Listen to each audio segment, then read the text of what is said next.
మహబూబాబాద్ జిల్లా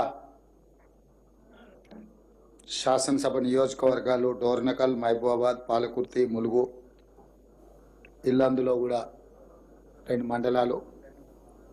దీనికి సంబంధించి 30, 31 ఈరోజు 2 తారీఖు వివిధ సందర్భాలలో కురిసిన అత్యధిక వర్షపాతం దాదాపుగా 28 సెంటీమీటర్లు.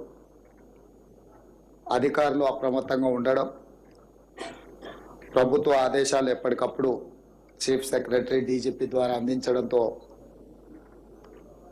ప్రభుత్వం చేపట్టిన సహాయక చర్యల వల్ల వీలైనంత తక్కువ నష్టం జరగడానికి ప్రభుత్వం ప్రయత్నం చేసింది. అయినా దురదృష్టవశాత్తు ఈ జిల్లా ప్రాంతంలో వాళ్ళందరూ కుర్చీలు ఉన్నాయి, కుర్చీలు కానీ చూడండి.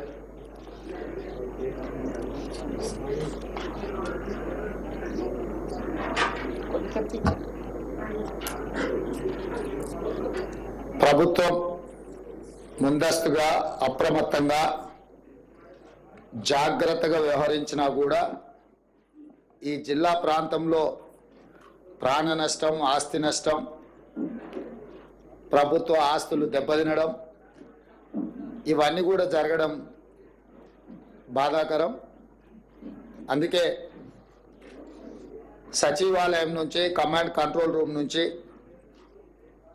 ప్రత్యక్షంగా అధికారులు, మంత్రులు, నేను పర్యవేక్షిస్తూ అన్ని రకాల సహాయక చర్యలు చేపట్టి రాష్ట్రానికి వచ్చిన విపత్తు నుంచి రాష్ట్రాన్ని కాపాడే ప్రయత్నం చేస్తూనే ఉన్నాం.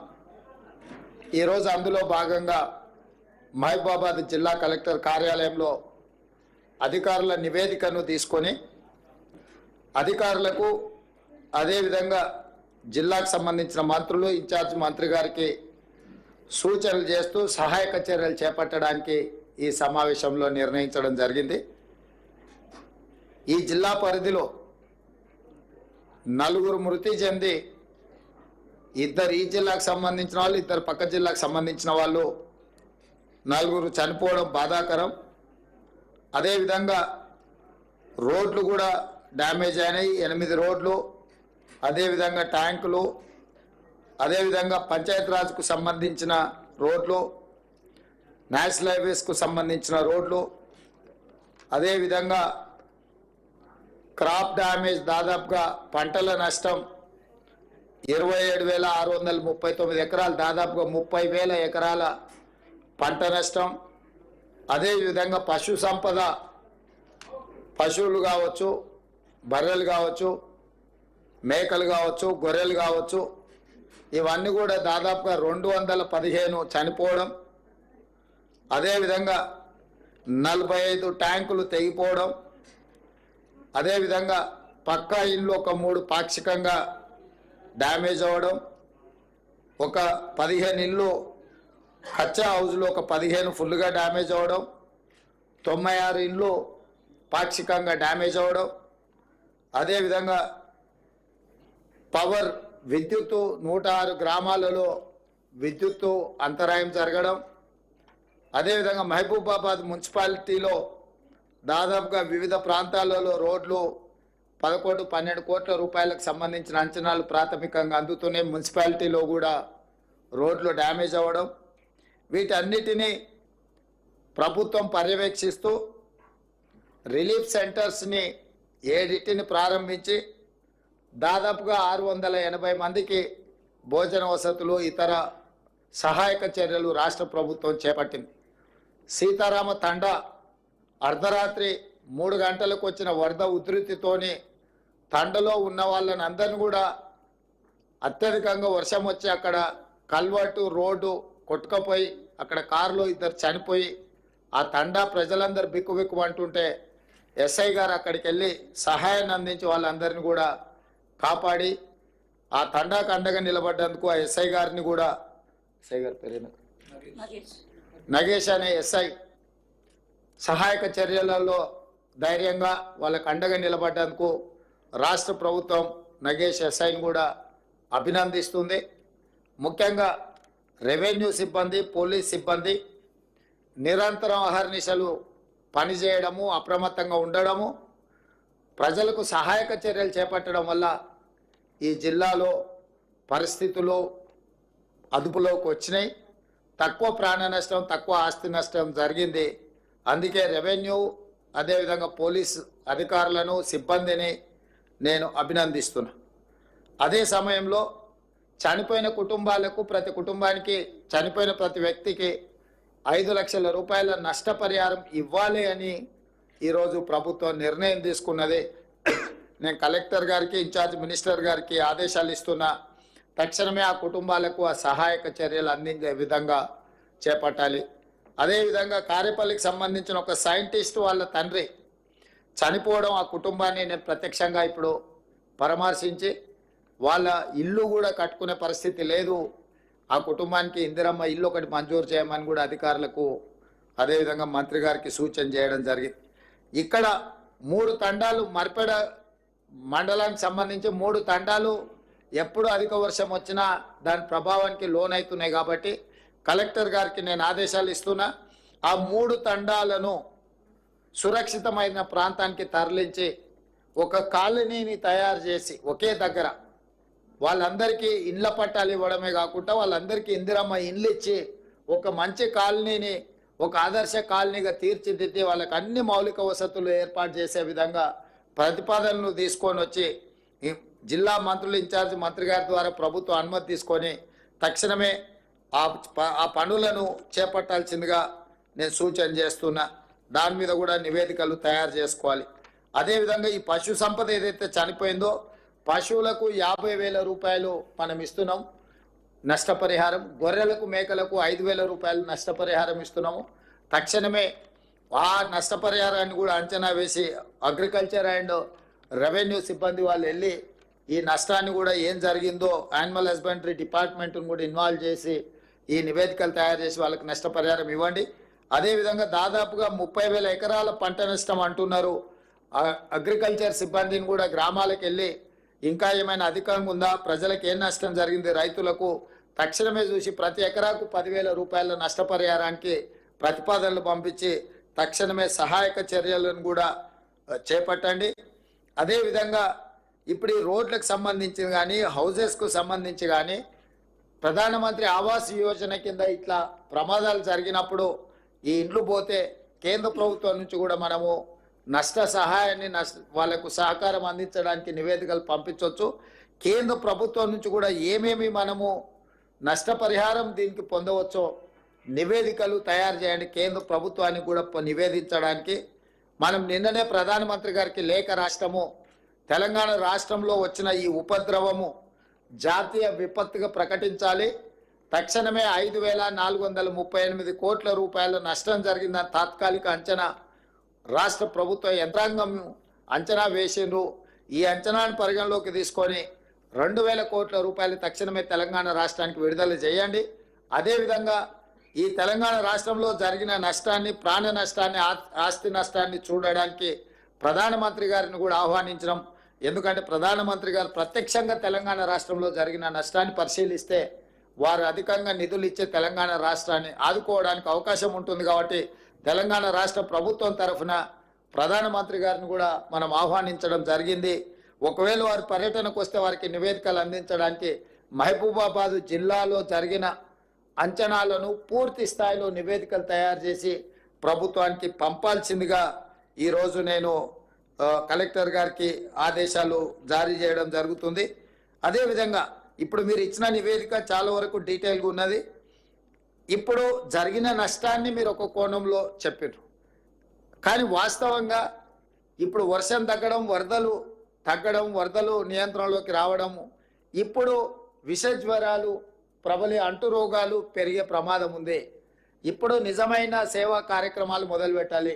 మెడికల్ అండ్ హెల్త్ డిపార్ట్మెంట్ని తక్షణమే తండాలు కానీ, గ్రామాలు కానీ, లేకపోతే మహబూబాబాద్ మున్సిపాలిటీలో కానీ బురద ఏదైతే వచ్చిందో వరదల వల్ల తక్షణమే ఆ బురదను తొలగించడానికి అవసరమైన సహాయక చర్యలు రెవెన్యూ సిబ్బంది, ఇతర శాఖల సిబ్బంది, మున్సిపల్ శాఖ సిబ్బంది తక్షణమే సహాయక చర్యలలో పాల్గొనాలి. అదేవిధంగా ప్రజలకు ఇళ్లలో వచ్చిన బురద గడుకోవడానికి నీళ్లు కూడా అత్యధికంగా అందుబాటులో ఉంచే విధంగా ఒకవేళ మీకు నల్లాల ద్వారా ఇవ్వగలిగితే ఫుల్ టైం వాటర్ ఇవ్వండి. అట్లా లేకపోతే ట్యాంకర్ల ద్వారా నీటిని ఇస్తే ప్రజలు ఆ బురదంతా కడుక్కోవడానికి అవకాశం ఉంటుంది. అదేవిధంగా రోడ్ల మీద కూడా నీళ్ళ ట్యాంకర్లను నీళ్లు కొట్టడం ద్వారా ఈ బురదను మనం తొలగిస్తే అంటు రోగాలు ప్రబలడానికి తక్కువ అవకాశం ఉంటుంది.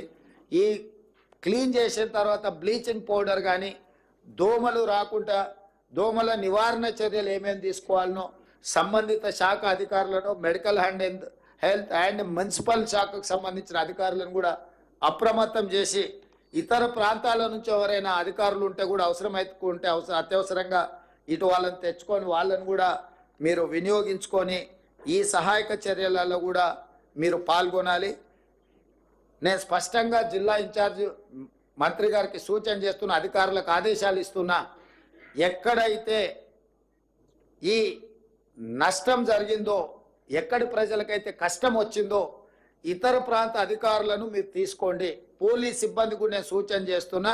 ఇతర పోలీస్ స్టేషన్లలో ఉన్న సిబ్బందిని కొంత మేరకు ఐజీ గారికి కూడా నేను ఆదేశాలు ఇస్తున్నా. మీరు అవసరమైన మేరకు పోలీసులను అంటే అత్యవసరంగా ఏమైనా అవసరమైతే వాళ్ళని డిప్లాయ్ చేసి ప్రజలకు కంప్లీట్గా అందుబాటులో ఉండి వాళ్లకు సహాయక చర్యలు చేపట్టడానికి అవసరమైన సహకారాన్ని రెవెన్యూ డిపార్ట్మెంట్తో కోఆర్డినేట్ చేసుకుంటూ లోకల్గా మీరు పర్యవేక్షించాల్సిన అవసరం ఉన్నది. దాని మీద కూడా మీరు ప్రత్యేకంగా దృష్టి పెట్టండి. ఈరోజు ప్రభుత్వము అన్ని రకాలుగా ముందస్తుగా వాతావరణ శాఖ నుంచి నివేదికలు తెప్పించుకొని ముందస్తుగా ఈ నివేదికలన్నీ తెప్పించుకొని ఎక్కడైతే అధిక వర్షపాతం కురవబోతుందో ఒక అంచనాకు వచ్చే అధికారులను అందరిని అప్రమత్తం చేసి 24 గంటలు పర్యవేక్షించడం వల్ల ఈరోజు చాలా వరకు నష్టాన్ని తగ్గించగలిగినాం. 100% మనం నివారించాలని అనుకున్న ప్రకృతి ఊహించని విధంగా చేసిన దాడితోని కొంత నష్టం జరిగింది. నష్టం జరిగిన వాళ్ళకి ఇప్పుడు సహాయాన్ని అందించే కార్యక్రమం ప్రభుత్వం చేపడుతుంది. అదేవిధంగా చాలా దగ్గరలో విద్యుత్ లైన్లు కూలిపోయినాయి. వాటిని ఎంబడే విద్యుత్ శాఖ వాళ్ళు కూడా రిస్టోర్ చేయాలి. టెంపరీ రిస్టోరేషన్ ఒక భాగము, పర్మనెంట్గా ఇప్పుడే నేను అక్కడ మీరు డిస్ప్లేలో చూసిన ఒక సబ్స్టేషన్లకు మొత్తం నీళ్ళు వచ్చినాయి. 33/11 kVA సబ్స్టేషన్ అనుకుంటా. తక్షణమే విద్యుత్ శాఖ కూడా దానికి సంబంధించిన పునరుద్ధరణకు అవసరమైన పోల్స్ కానీ ట్రాన్స్ఫార్మర్లు కానీ విద్యుత్ లైన్లు వేసుకోవడానికి కానీ అవసరమైన మొత్తం సామాగ్రిని మీరు సమకూర్చుకొని తక్షణమే దాన్ని కూడా మీరు పరిష్కరించుకోవాలి. ఈరోజు ఇప్పటి వరకు మీరు పూర్తి స్థాయిలో ప్రజలకు సహాయాన్ని అందించడంలో అందుబాటులో ఉన్నారు. ఇక ముందు ఈ విష జ్వరాలు కానీ ఇక్కడ జరిగిన నష్టాన్ని కానీ నష్టానికి నష్టపరిహారం ఇవ్వడానికి సంబంధించిన నివేదికలు కూడా పక్కాగా మీరు ఏర్పాటు చేసుకోవాలి. అదేవిధంగా సీతక్క చెప్పినట్టు కలెక్టరేట్లో ఎక్కడెక్కడ ప్రమాదాలు జరుగుతున్నాయి, ప్రమాదాలు జరగడానికి అవసరమైన విధంగా ఒక బ్లూ బుక్ తయారు చేసుకోండి. మీరు ఈ బ్లూ బుక్లో గతంలో జరిగిన ప్రమాదాలు, ఆ ప్రమాదాలకు మీరు చేపట్టిన సహాయక చర్యలు, భవిష్యత్తులో ఏమైనా జరగబోతుందా అనే దాని మీద కూడా కలెక్టరేట్లో ఒక నివేదిక పర్మనెంట్గా పెడితే రాబోయే బదిలీ మీద కొత్తగా వచ్చే అధికారులకు ఎప్పటికీ ఆ నివేదిక అందుబాటులో ఉంటుంది. ఎప్పుడైనా ఇట్లాంటి వాతావరణం ఉందంటే ఆ బుక్ రెఫరెన్స్ కింద పనికొస్తుంది. కాబట్టి మీరు దాన్ని కూడా ఒక నివేదిక మీ దగ్గర పక్కాగా తయారు చేసుకోవడానికి కూడా మీరు అన్ని ఏర్పాట్లు చేసుకోండి. దాంతో ఏమైందంటే ఎంబడెంబడే మనము ఎలాంటి సహాయక చర్యలు చేపట్టాలనో కూడా తర్వాత వచ్చే అధికారులు కానీ తర్వాత వచ్చే ప్రమాదాలు కానీ ఉంటాయి. చివరగా ఈ మహబూబాబాద్లో చాలా చెరువులు ఆక్రమించుకున్నారని స్థానిక ఎమ్మెల్యే గారు చెప్పారు. నేను స్పష్టంగా అధికారులకు, ఇరిగేషన్ అధికారులకు, అగ్రికల్చర్ అధికారులకు, మున్సిపల్ అధికారులకు, మొత్తంగా కలెక్టర్లకు నేను ఆదేశాలు ఇస్తున్నా. హైదరాబాద్లో ఏ విధంగా అయితే లేక్ ప్రొటెక్షన్ కోసం మనం హైడ్రా పెట్టి ఒక ప్రత్యేకంగా డ్రైవ్ మొదలు పెట్టినామో, కొంతమంది స్వార్థపరులు ఈ చెరువులను ఆక్రమించుకొని వాళ్ళు ఇల్లు కట్టుకోవడమో, ఫామ్ హౌస్లు కట్టుకోవడమో, లేకపోతే ఆ స్థలాలను ఆక్రమించి లేఅవుట్లు వేసి అమ్ముకోవడం ఏదైతే చేస్తున్నారో ఇది క్షమించరాని నేరము. ఇవాళ ప్రకృతి వైపరీత్యానికంటే కూడా ఇలాంటి ఆక్రమణదారులు చేసిన తప్పుడు చర్యల వల్ల తీరని నష్టం మనకు జరుగుతున్నది. దీనికి ఎక్కడో ఒక దగ్గర పులి స్టాప్ పెట్టవలసిన బాధ్యత ప్రభుత్వం మీద ఉన్నది. అందుకే ఎంత ఒత్తిడి వచ్చినా వెనక్కి తగ్గకుండా హైడ్రాన్ తీసుకొచ్చి అధికారులను అప్రమత్తం చేసి ప్రభుత్వం దగ్గర ఉన్న లేక్లకు సంబంధించి చెరువులకు సంబంధించిన వివరాలను సేకరించి full tank level, buffer zone, అదేవిధంగా క్యాచ్మెంట్ ఏరియాలో అంటే నాలాలు ఏవైతే ఆక్రమించుకున్నో వాటి అన్నిటిని కూడా తొలగించే కార్యక్రమం చేపట్టినాం. ఇవాళ ఇది జిల్లాలకు కూడా విస్తరించాలి అని చెప్పి డిమాండ్ వస్తుంది. నేను అనేది ఏంటంటే హైదరాబాద్ పరిమితిలో ఒక ఏర్పాటు చేసిన యంత్రాంగము జిల్లాలలో కూడా మీరు ఇట్లాంటిది ఒక సిస్టమ్ ఎవాల్వ్ చేసుకోండి. ఎవరున్నా తొలగించాల్సిందే. ప్రకృతి మీద మనం దాడి చేస్తే ప్రకృతి మన మీద దాడి చేస్తుంది. ఈ గుణపాఠం జరిగిన సంఘటనల నుంచి మనం నేర్చుకోవాలి. మనిషి అనే వాడికి ఆలోచన చేసే శక్తి ఉంది కాబట్టి ప్రకృతిని మనం చెరబట్టాలని చూస్తే ఆ ప్రకృతి ప్రకోపిస్తే ఏం జరుగుతుందో మనం కళ్ళతో చూస్తున్నాము. అది ఉత్తరాఖండ్ కావచ్చు, లేకపోతే తెలంగాణ కావచ్చు, విజయవాడ కావచ్చు, లేకపోతే హైదరాబాద్ కావచ్చు. ఎక్కడైనా ప్రకృతి మీద మనం దాడి చేస్తే అది తప్పకుండా దాని యొక్క దుష్ఫలితాలు మనం చవి చూడవలసిన పరిస్థితి ఉంది. అందుకే నేను స్పష్టంగా అధికారులకు ఆదేశాలు ఇస్తున్నా. నేను ఎంక్వైరీకి కూడా ఆర్డర్ చేస్తా. రాష్ట్రం మొత్తం మీద కూడా చెరువుల ఆక్రమణ మీద స్పెషల్ డ్రైవ్ చేపడతా. ఎవరైనా వాళ్ళు ప్రజాప్రతినిధులు అయి ఉండొచ్చు, లేకపోతే ఇతరులు అయి ఉండొచ్చు, లేకపోతే సమాజంలో బాగా ఇన్ఫ్లుయెన్స్ ఉన్న వాళ్ళు అయి ఉండొచ్చు. మీరు ఇట్లాంటివి ఏమైనా చేస్తే మీరే స్వయంగా వాటిని సరెండర్ చేస్తే అది మీకు గౌరవంగా ఉంటుంది, ప్రభుత్వానికి వెసులుబాటుగా ఉంటుంది. అట్లా కాకుండా ఏదైనా జరిగితే మాత్రం ప్రభుత్వం కఠినంగా చర్యలు తీసుకోవడానికి వెనక్కి తగ్గదు. ఏ ఒత్తిడి వచ్చినా ప్రభుత్వం తట్టుకోవడానికి సిద్ధంగా ఉన్నది. ఇట్లాంటి విషయాలల్లో ఎక్కడ కూడా ప్రభుత్వము వెనక్కి తగ్గదు. కాబట్టి ఈనాడు ఈ చెరువులకు సంబంధించి, కుంటలకు సంబంధించి, కాలువలకు సంబంధించి, నాలాలకు సంబంధించి స్పష్టమైన చర్యలు తీసుకోవాల్సిన అవసరం ఉన్నది. అందుకే కలెక్టర్ గారికి నేను ఆదేశాలు ఇస్తున్నా. మీ పరిధిలో ముఖ్యంగా మహబూబాబాద్లో ఈ చెరువుల ఆక్రమణ కూడా అధికారిక రికార్డులను మీరు ఒకసారి సమీక్షించుకొని ఈ ఆక్రమణలకు సహకరించిన అధికారుల మీద కూడా చర్యలు తీసుకోవాల్సిన అవసరం ఉన్నది. దీన్ని కూడా దృష్టిలో పెట్టుకొని వరంగల్ మీద కూడా ప్రత్యేకమైన దృష్టి పెట్టేది ఉన్నది. ఎందుకంటే చిన్న వర్షం వచ్చినా వరంగల్ పట్టణం అంతా ముప్పుకు గురవుతుంది. మేము కొన్ని చర్యలు చేపట్టడం వల్ల గత 3 రోజులుగా అత్యధిక వర్షాలు వచ్చినా హైదరాబాద్లో కొంత నియంత్రించగలిగినాము. నాలాల ఎంక్రోచ్మెంట్ రామ్నగర్లో ఒక్క నాలా ఎంక్రోచ్మెంట్ తొలగిస్తే నా రామ్నగర్ ఏరియా మొత్తం వరదలో మునిగిపోకుండా ఈరోజు ఆ రామ్నగర్ ప్రజల్ని కాపాడగలిగినాం. అంటే ఒక్క నాలా తొలగిస్తేనే ఇంత సహాయము జరిగింది.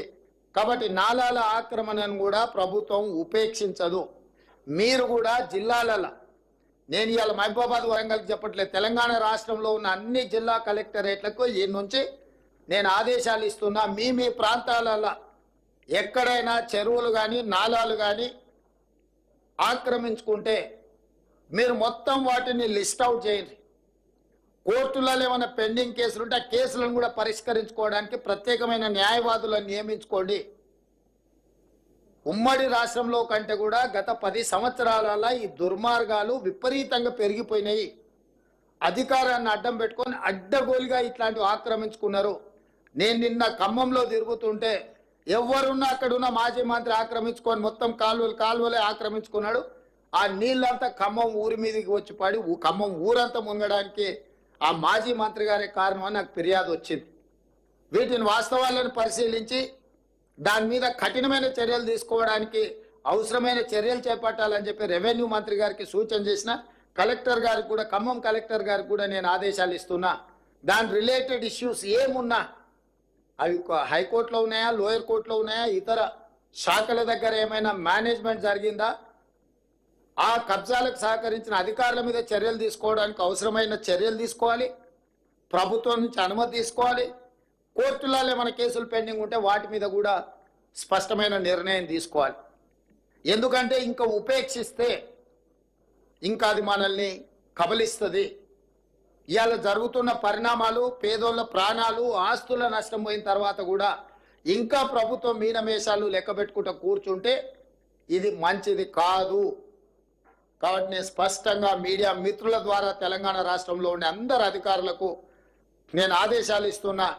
ముఖ్యంగా చెరువులను ఆక్రమించుకున్న ఎంతటి వారున్నా తొలగించాల్సిందే. దీనికి మొదట నివేదికలు తయారు చేయండి. హడావిడి చేయడం వల్ల ప్రయోజనం లేదు. పకడ్బందీగా నివేదికలు తయారు చేసి ఆక్రమణలు గుర్తించి అవసరమైతే కోర్టు నుంచి అనుమతి తీసుకుందాం. ఈ ఆక్రమణలు తొలగించడానికి విధి విధానాలు పాటించుకుంటూనే పక్కాగా చర్యలు తీసుకుందాము. ప్రభుత్వం ఇది ఒక ప్రత్యేక కార్యాచరణ కింద తీసుకుంటుంది. ఈ ప్రభుత్వం ప్రాధాన్యతతో కూడుకున్న పనులలో చెరువుల యొక్క ఆక్రమణలను, నాలాల ఆక్రమణలను తొలగించేది చాలా అత్యంత ప్రాధాన్యతతో కూడిన కార్యక్రమంగా తీసుకుంటాం. మేము రకరకాలుగా స్పందిస్తున్నారు నాయకులు. కొంతమంది ఈయననే ఇప్పుడే ముఖ్యమంత్రి అయినా, ఇప్పుడే వచ్చిండా అని. అవునాయన, నేను ఇప్పుడే ముఖ్యమంత్రి అయినా, ఇప్పుడే అధికారం వచ్చింది, అధికారం పేద ప్రజలకు ఉపయోగిస్తున్నాను. నేను ఇన్నాళ్ళు మీ చేతుల అధికారం ఉండి మీరు ఆ ప్రభుత్వంలో మీరు మంత్రిగా పనిచేసారు. మీరు ఆక్రమించుకుంటుంటే కళ్ళు మూసుకొని ఉన్నారు. ఇప్పుడు నేను కనీసం చేయాలనే ప్రయత్నం చేస్తున్నా. కొంతమంది నాయకులు మాట్లాడుతున్నారు. నేను వాళ్ళ పేర్లు ప్రస్తావించదలుచుకోలేదు. ఎందుకంటే ఇది కొంత ప్రజలు ఇబ్బంది పడుతున్న, కష్టపడుతున్న సందర్భం. పెద్ద రాజకీయాలకు తావియదలుచుకోలేదు. ఇక రెండవది, అమెరికాలో జల్సాలలో మునిగి తేలుతున్నాయని కూడా ట్విట్టర్లో మా ప్రభుత్వాల మీద, మంత్రుల మీద దాడి చేస్తుండు. నిజంగానే నీకు కన్సర్న్ ఉంటే 4 రోజుల నుంచి ప్రతిపక్ష నాయకుడు ఒక పలుకు కూడా పలకలే, బయట కూడా కనిపిస్తలేడు. ఆయన ఎక్కడున్నాడో తెలియదు. ఆయన పుత్రుడు అమెరికాలో జల్సాలు చేసుకుంటూ ఆయన ప్రభుత్వం మీద బురద జల్లే ప్రయత్నం చేస్తుండు. 4 రోజుల తర్వాత మేము ప్రశ్నిస్తే ఇవాళ ఒక ఆయన బయలుదేరాడు, సూర్యాపేట పోయినట్ట, ఆ నుంచి ఖమ్మం పోయినట్ట. 100 ఎలుకలు తిరిగిన పిల్లి తీర్థయాత్రలు పోయిందంటే ఇంక ఇట్లాంటి తప్పులు చేయనని 10 ఏళ్ల నుంచి ఆక్రమించుకున్నది మీరే. ఖమ్మంకు వెళ్ళిన మాజీ సాగునీటి పారుదల శాఖ మంత్రి హరీష్ రావు గారు, మిమ్మల్ని సూటిగా నేను అడుగుతున్నా, మీ మాజీ మంత్రి పువ్వాడ అజయ్ ఆక్రమించుకున్న కాలువల్ని తొలగించడానికి మీరు ఖమ్మంలో డిమాండ్ చేయగలరా? నేను మీ దగ్గరికి అధికారులను పంపిస్తాను. ఎందుకంటే మీరు గతంలో చెరువులకు సంబంధించిన minor irrigation and major irrigation మినిస్టర్గా మీరు పనిచేసినారు. రాష్ట్రం పట్ల పూర్తిగా సంపూర్ణమైన అవగాహన ఉందని మీరు పదే పదే మాట్లాడుతుంటారు హరీష్ రావు గారు.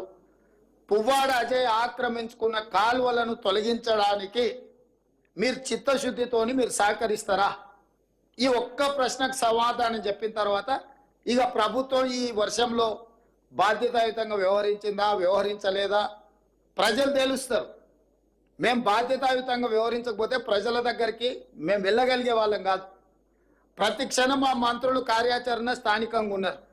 స్టేట్ అంతా సమన్వయం చేసుకొని అధికారులకు ఆదేశాలు ఇచ్చి ఒక స్పష్టమైన నిర్దిష్టమైన కార్యాచరణతో నేను బయలుదేరి 2 రోజుల నుంచి ప్రజలలో తిరుగుతున్నా.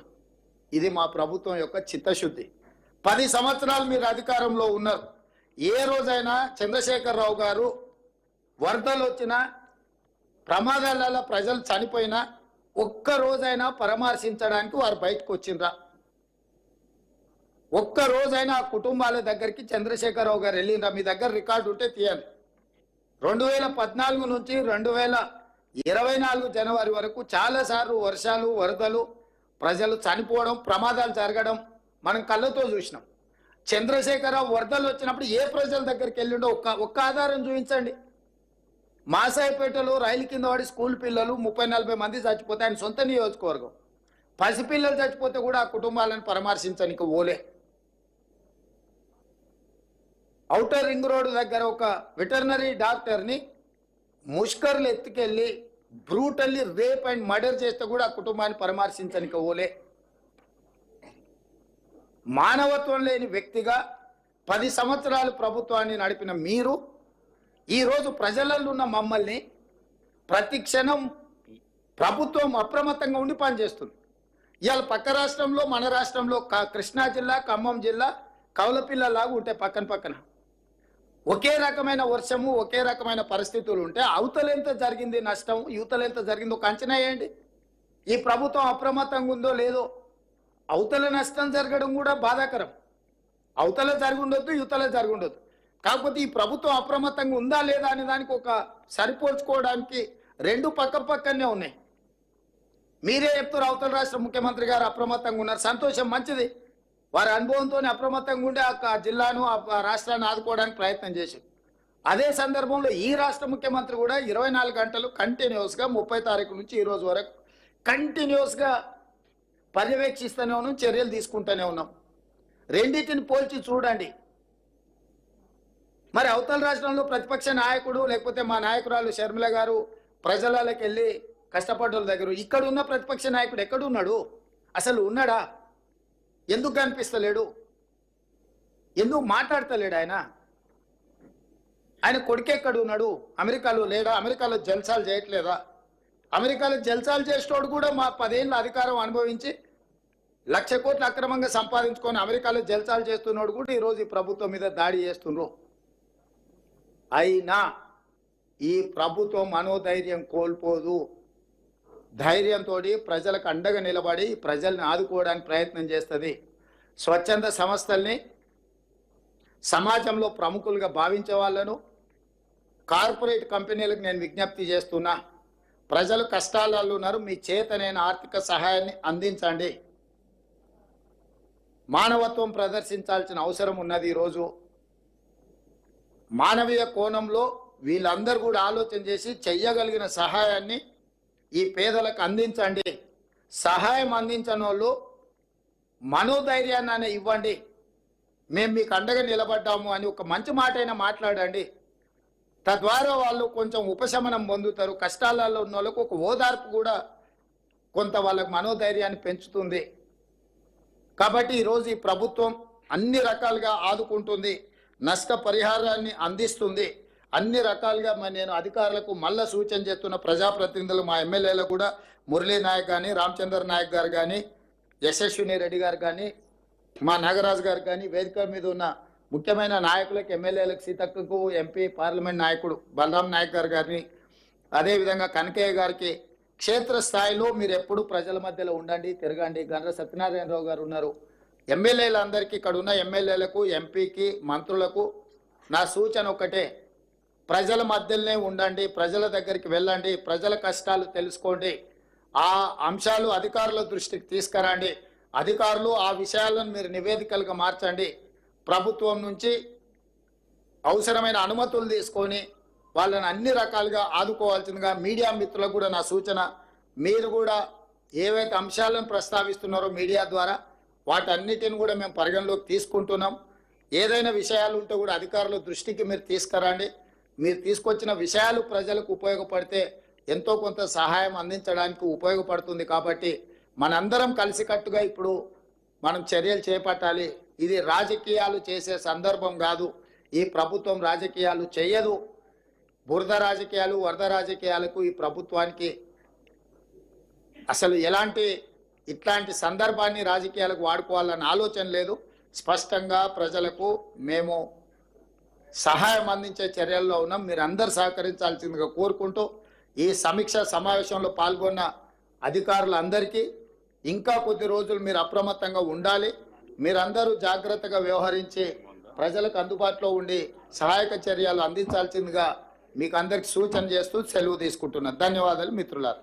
అందరికీ ఒక సూచన, సార్ వాళ్ళు వెళ్ళిపోయిన తర్వాత ఈ జిల్లా ఎమ్మెల్యేలను కానీ అదేవిధంగా అధికారులు కానీ మనం కాసేపు మాట్లాడుకుందాం. ఈ జిల్లా అధికార యంత్రాంగం సార్ వాళ్ళని పంపించిన తర్వాత ఇప్పుడు రాష్ట్ర వ్యాప్తంగా ఉన్న టీఎన్జిఓస్ ఏదైతే ఈ విపత్కార పరిస్థితిలో సీఎం గారి నిధులకి వారు ఒకరోజు మూల వేతనాన్ని ఇవ్వటానికి వచ్చారు.